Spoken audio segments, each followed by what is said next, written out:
प्यारे भक्तों, यदि आप अपने जीवन में प्रेम, सौभाग्य और धन प्राप्ति करना चाहते हैं तो आज हम आपको लक्ष्मी नारायण का एक ऐसा महामंत्र और चमत्कारी मंत्र बताने जा रहे हैं जिस मंत्र के नियमित 108 बार जाप करने मात्र से ही माता लक्ष्मी और भगवान विष्णु की कृपा से घर में सुख समृद्धि आएगी, परिवार में धन, वैभव और स्वास्थ्य का आशीर्वाद मिलेगा। इसलिए प्यारे भक्तों, अगर आप अपने जीवन में धन और वैभव पाना चाहते हैं तो इस महामंत्र का जाप अवश्य करें और नियमित 108 बार करें। इस महामंत्र के नियमित 108 बार जाप करने से आपका जीवन सुखदायी हो जाएगा। यह मंत्र बहुत ही शक्तिशाली मंत्र है। इस मंत्र का नियमित 108 बार जाप करना है।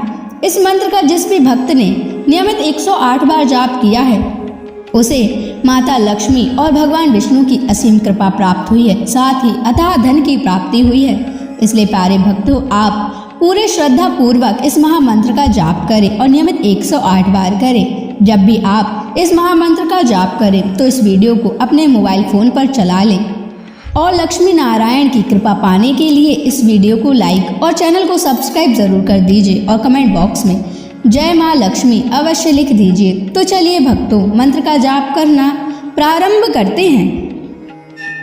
ओम ह्रीं श्रीं नारायणाय लक्ष्मी विलासाय ऋण विमोचनाय स्वाहा।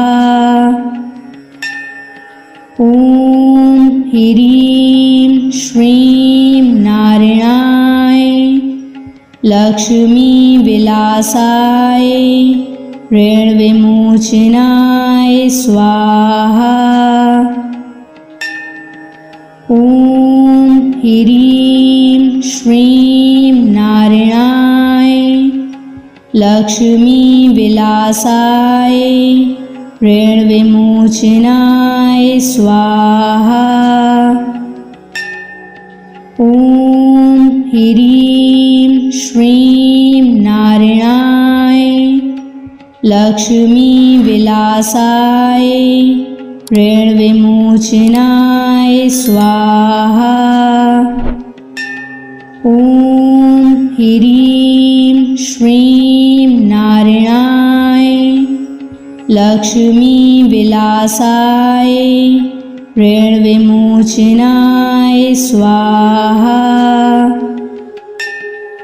ओम ह्रीं श्रीं नारायणाय लक्ष्मी विलासाय ऋण विमोचनाय स्वाहा।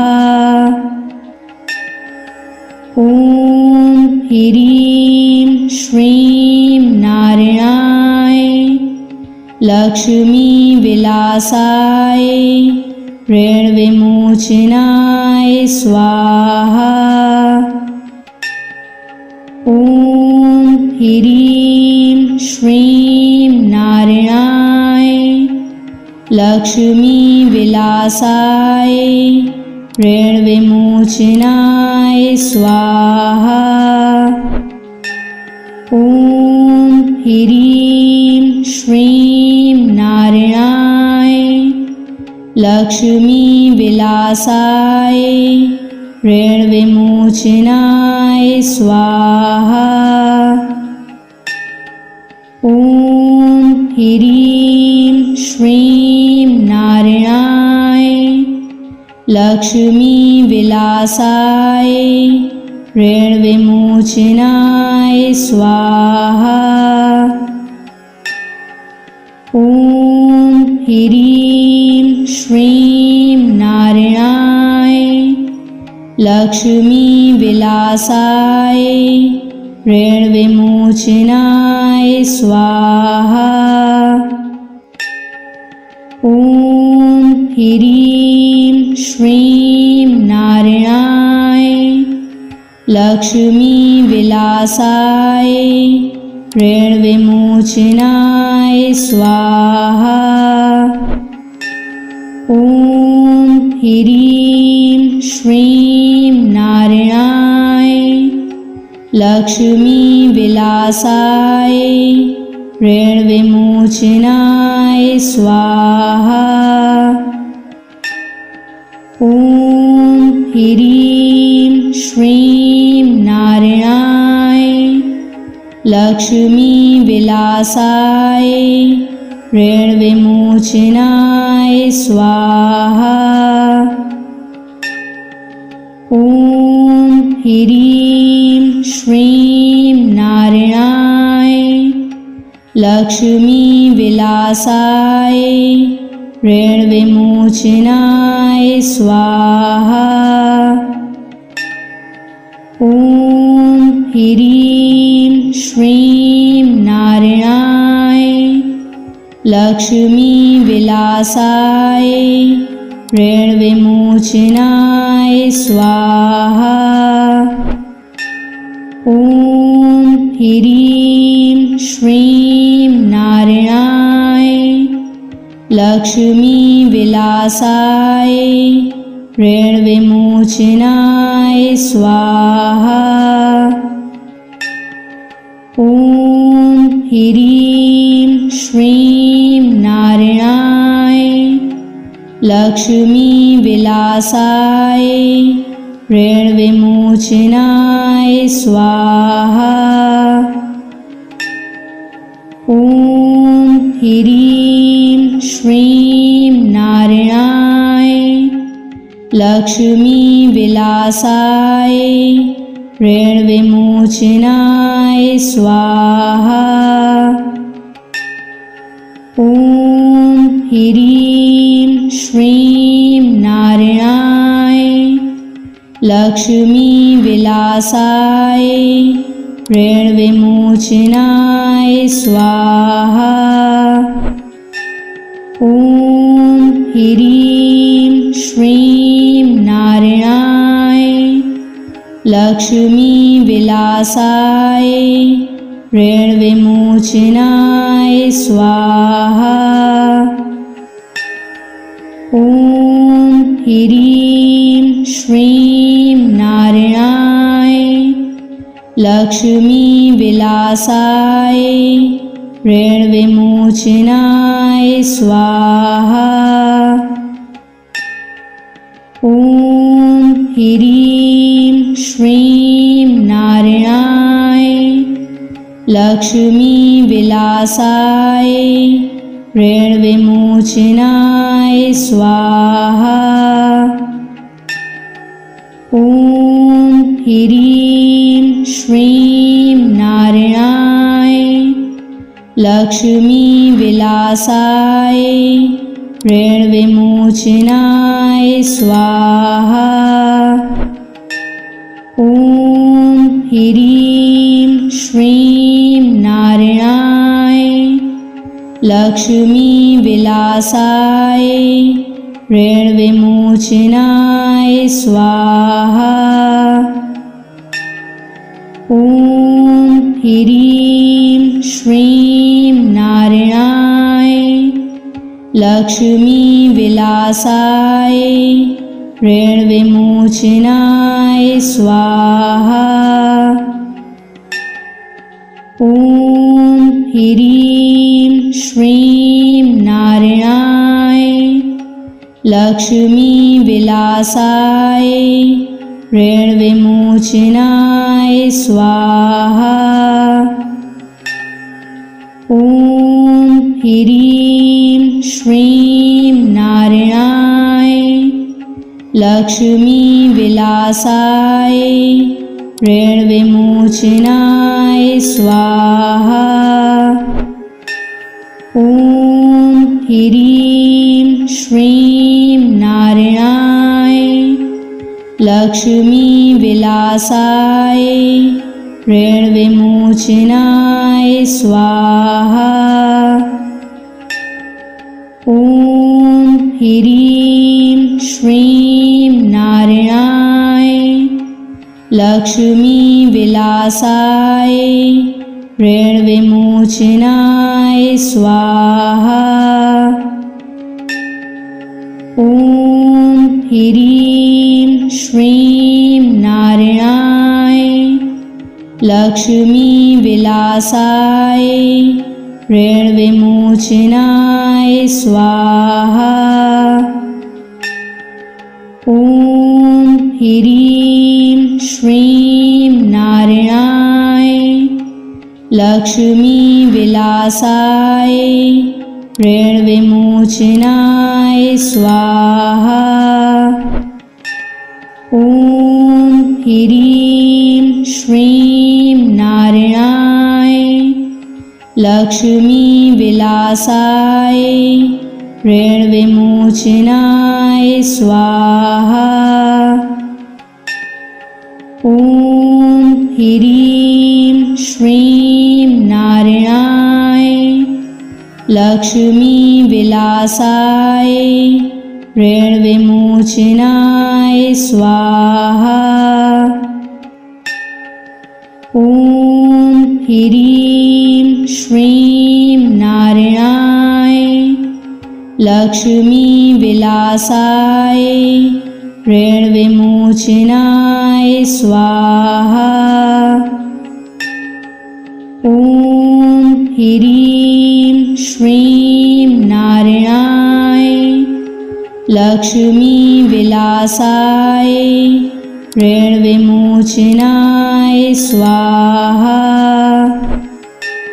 ॐ ह्रीं श्रीं नारायणाय लक्ष्मीविलासाय ऋणविमोचनाय स्वाहा। ॐ ह्रीं श्रीं नारायणाय लक्ष्मीविलासाय ऋणविमोचनाय स्वाहा। ॐ ह्रीं श्रीं नारायणाय लक्ष्मीविलासाय ऋणविमोचनाय स्वाहा। ॐ ह्रीं श्रीं नारायणाय लक्ष्मीविलासाय ऋणविमोचनाय स्वाहा। ॐ ह्रीं श्रीं नारायणाय लक्ष्मीविलासाय ऋणविमोचनाय स्वाहा। ॐ ह्रीं श्रीं नारायणाय लक्ष्मीविलासाय ऋणविमोचनाय स्वाहा। ॐ ह्रीं श्रीं नारायणाय लक्ष्मीविलासाय ऋणविमोचनाय स्वाहा। ॐ ह्रीं श्रीं नारायणाय लक्ष्मीविलासाय ऋणविमोचनाय स्वाहा। ॐ ह्रीं श्रीं नारायणाय लक्ष्मीविलासाय ऋणविमोचनाय स्वाहा। ॐ ह्रीं श्रीं नारायणाय लक्ष्मीविलासाय ऋणविमोचनाय स्वाहा। ॐ ह्रीं श्रीं नारायणाय लक्ष्मीविलासाय ऋणविमोचनाय स्वाहा। ॐ ह्रीं श्रीं नारायणाय लक्ष्मीविलासाय ऋणविमोचनाय स्वाहा। ॐ ह्रीं श्रीं नारायणाय लक्ष्मीविलासाय ऋणविमोचनाय स्वाहा। ॐ ह्रीं श्रीं नारायणाय लक्ष्मीविलासाय ऋणविमोचनाय स्वाहा। ॐ ह्रीं श्रीं नारायणाय लक्ष्मीविलासाय ऋणविमोचनाय स्वाहा। ॐ ह्रीं श्रीं नारायणाय लक्ष्मीविलासाय ऋणविमोचनाय स्वाहा। ॐ ह्रीं श्रीं नारायणाय लक्ष्मीविलासाय ऋणविमोचनाय स्वाहा। ॐ ह्रीं श्रीं नारायणाय लक्ष्मीविलासाय ऋणविमोचनाय स्वाहा। ॐ ह्रीं श्रीं नारायणाय लक्ष्मीविलासाय ऋणविमोचनाय स्वाहा। ॐ ह्रीं श्रीं नारायणाय लक्ष्मीविलासाय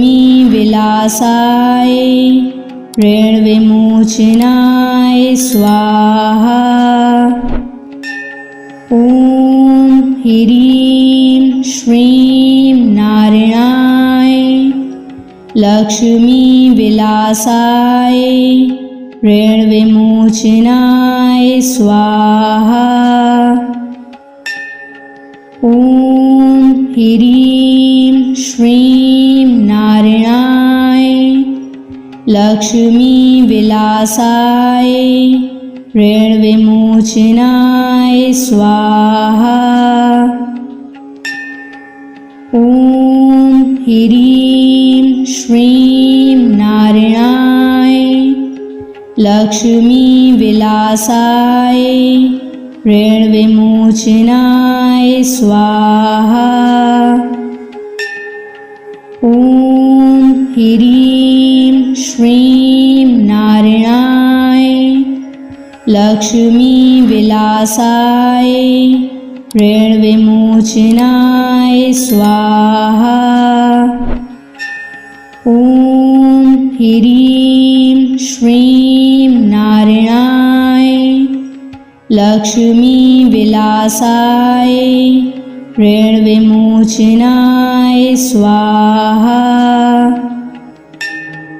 ॐ ह्रीं श्रीं नारायणाय लक्ष्मीविलासाय ऋणविमोचनाय स्वाहा। ॐ ह्रीं श्रीं नारायणाय लक्ष्मीविलासाय ऋणविमोचनाय स्वाहा। ॐ ह्रीं श्रीं नारायणाय लक्ष्मीविलासाय ऋणविमोचनाय स्वाहा। ॐ ह्रीं श्रीं नारायणाय लक्ष्मीविलासाय ऋणविमोचनाय स्वाहा। ॐ ह्रीं श्रीं नारायणाय लक्ष्मीविलासाय ऋणविमोचनाय स्वाहा। ॐ ह्रीं श्रीं नारायणाय लक्ष्मीविलासाय ऋणविमोचनाय स्वाहा। ॐ ह्रीं श्रीं नारायणाय लक्ष्मीविलासाय ऋणविमोचनाय स्वाहा।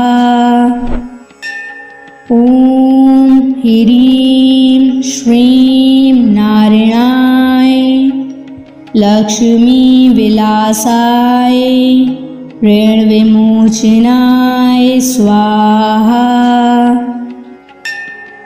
ॐ ह्रीं श्रीं नारायणाय लक्ष्मीविलासाय ऋणविमोचनाय स्वाहा। ॐ ह्रीं श्रीं नारायणाय लक्ष्मीविलासाय ऋणविमोचनाय स्वाहा। ॐ ह्रीं श्रीं नारायणाय लक्ष्मीविलासाय ऋणविमोचनाय स्वाहा। ॐ ह्रीं श्रीं नारायणाय लक्ष्मीविलासाय ऋणविमोचनाय स्वाहा।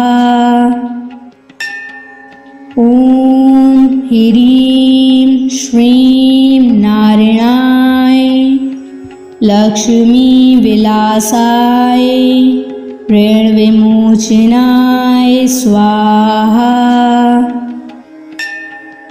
ॐ ह्रीं श्रीं नारायणाय लक्ष्मीविलासाय ऋणविमोचनाय स्वाहा। ॐ ह्रीं श्रीं नारायणाय लक्ष्मीविलासाय ऋणविमोचनाय स्वाहा। ॐ ह्रीं श्रीं नारायणाय लक्ष्मीविलासाय ऋणविमोचनाय स्वाहा। ॐ ह्रीं श्रीं नारायणाय लक्ष्मीविलासाय ऋणविमोचनाय स्वाहा। ॐ ह्रीं श्रीं नारायणाय लक्ष्मीविलासाय ऋणविमोचनाय स्वाहा। ॐ ह्रीं श्रीं नारायणाय लक्ष्मीविलासाय ऋणविमोचनाय स्वाहा। ॐ ह्रीं श्रीं नारायणाय लक्ष्मीविलासाय ऋणविमोचनाय स्वाहा। ॐ ह्रीं श्रीं नारायणाय लक्ष्मीविलासाय ऋणविमोचनाय स्वाहा। ॐ ह्रीं श्रीं नारायणाय लक्ष्मीविलासाय ऋणविमोचनाय स्वाहा। ॐ ह्रीं श्रीं नारायणाय लक्ष्मीविलासाय ऋणविमोचनाय स्वाहा। ॐ ह्रीं श्रीं नारायणाय लक्ष्मीविलासाय ऋणविमोचनाय स्वाहा। ॐ ह्रीं श्रीं नारायणाय लक्ष्मीविलासाय ऋणविमोचनाय स्वाहा। ॐ ह्रीं श्रीं नारायणाय लक्ष्मीविलासाय ऋणविमोचनाय स्वाहा। ॐ ह्रीं श्रीं नारायणाय लक्ष्मीविलासाय ऋणविमोचनाय स्वाहा। ॐ ह्रीं श्रीं नारायणाय लक्ष्मीविलासाय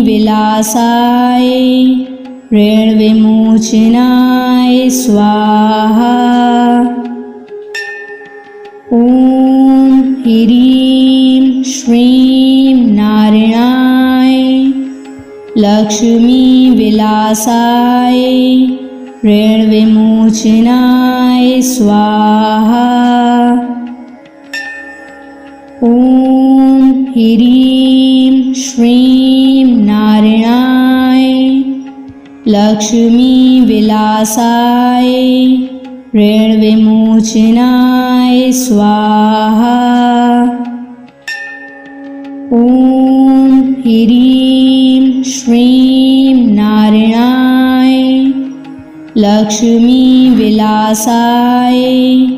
ऋणविमोचनाय स्वाहा। ॐ ह्रीं श्रीं नारायणाय लक्ष्मीविलासाय ऋणविमोचनाय स्वाहा। ॐ ह्रीं श्रीं नारायणाय लक्ष्मीविलासाय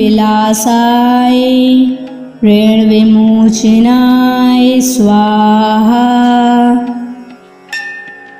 ॐ ह्रीं श्रीं नारायणाय लक्ष्मीविलासाय ऋणविमोचनाय स्वाहा। ॐ ह्रीं श्रीं नारायणाय लक्ष्मीविलासाय ऋणविमोचनाय स्वाहा। ॐ ह्रीं श्रीं नारायणाय लक्ष्मीविलासाय ऋणविमोचनाय स्वाहा। ॐ ह्रीं श्रीं नारायणाय लक्ष्मीविलासाय ऋणविमोचनाय स्वाहा। ॐ ह्रीं श्रीं नारायणाय लक्ष्मीविलासाय ऋणविमोचनाय स्वाहा। ॐ ह्रीं श्रीं नारायणाय लक्ष्मीविलासाय ऋणविमोचनाय स्वाहा। ॐ ह्रीं श्रीं नारायणाय लक्ष्मीविलासाय ऋणविमोचनाय स्वाहा। ॐ ह्रीं श्रीं नारायणाय लक्ष्मीविलासाय ऋणविमोचनाय स्वाहा। ॐ ह्रीं श्रीं नारायणाय लक्ष्मीविलासाय ऋणविमोचनाय स्वाहा। ॐ ह्रीं श्रीं नारायणाय लक्ष्मीविलासाय ऋणविमोचनाय स्वाहा। ॐ ह्रीं श्रीं नारायणाय लक्ष्मीविलासाय ऋणविमोचनाय स्वाहा। ॐ ह्रीं श्रीं नारायणाय लक्ष्मीविलासाय ऋणविमोचनाय स्वाहा। ॐ ह्रीं श्रीं नारायणाय लक्ष्मीविलासाय ऋणविमोचनाय स्वाहा। ॐ ह्रीं श्रीं नारायणाय लक्ष्मीविलासाय ऋणविमोचनाय स्वाहा।